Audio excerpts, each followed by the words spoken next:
Good evening and welcome to the Business Day. I'm Anthony Lug. Jamaican businesses are being urged to intensify their efforts to forge partnerships with their regional and international counterparts.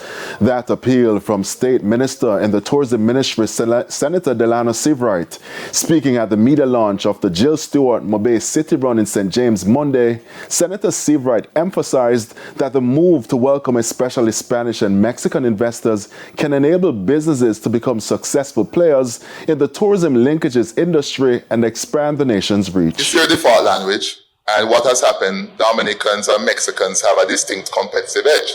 So I'm not saying that everybody must drop everything and learn Spanish, but I'm saying this: more Jamaican companies keen on direct engagement must include some Spanish fluency somewhere in their company. It's not a luxury, it's now a strategic necessity.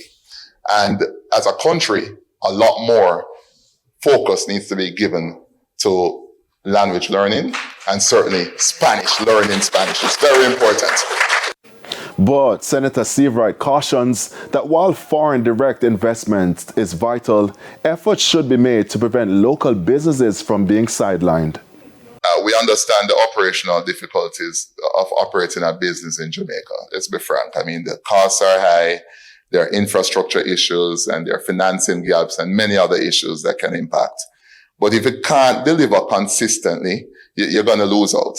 So we're here to help address those barriers, but local businesses must also commit to raising standards and become more trusted and dependable suppliers. The company's Office of Jamaica says more than 15,000 businesses have used its electronic business registration form platform since its inception in 2019.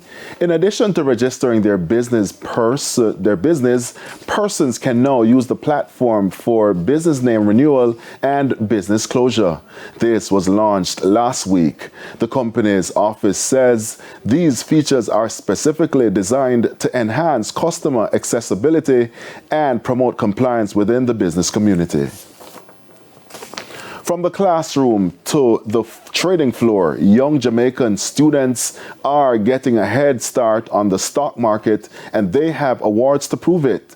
The Jamaica Stock Exchange rolled out the red carpet for the young prodigies at their inaugural primary and preparatory school stock market game awards ceremony on Tuesday.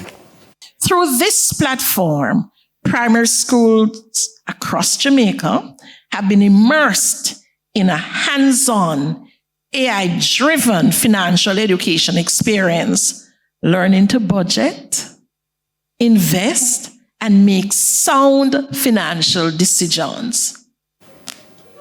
With $10,000 in virtual funds.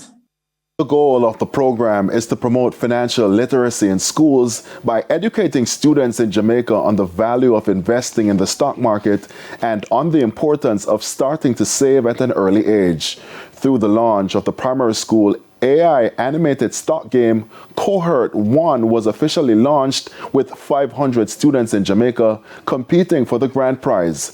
Khalil Hutchinson from Avondale Primary. The game is not that difficult once you understand it, because when I first joined, I had no clue what I was doing. I was just clicking on stuff.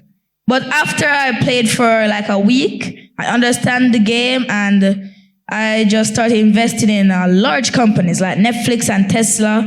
I invested in multiple of them so I can earn more profit than the usual. And remember, if it's going down, you sell it. If it's going up, you buy it. Always remember that.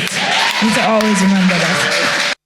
As students continue to sharpen their financial skills, it's clear Jamaica's next generation is ready to take on the world one investment at a time. The JSE index advanced by 918 points, while the junior market index advanced by 54 points. Advancing shares outnumbered declining shares by 2-1.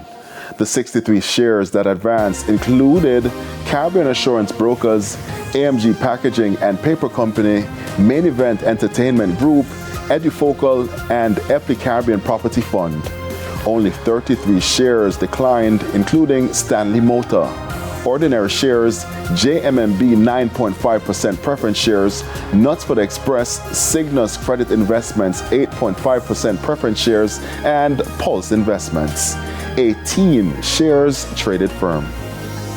Now, foreign exchange trading ended with banks and cambios selling the US dollar for an average $157.82. The Canadian dollar remained unchanged at $110.22. The pound is going for $201.68, while the euro is selling for an average $169.83. And that's the business day. I'm Anthony Lugg. News from overseas after the break.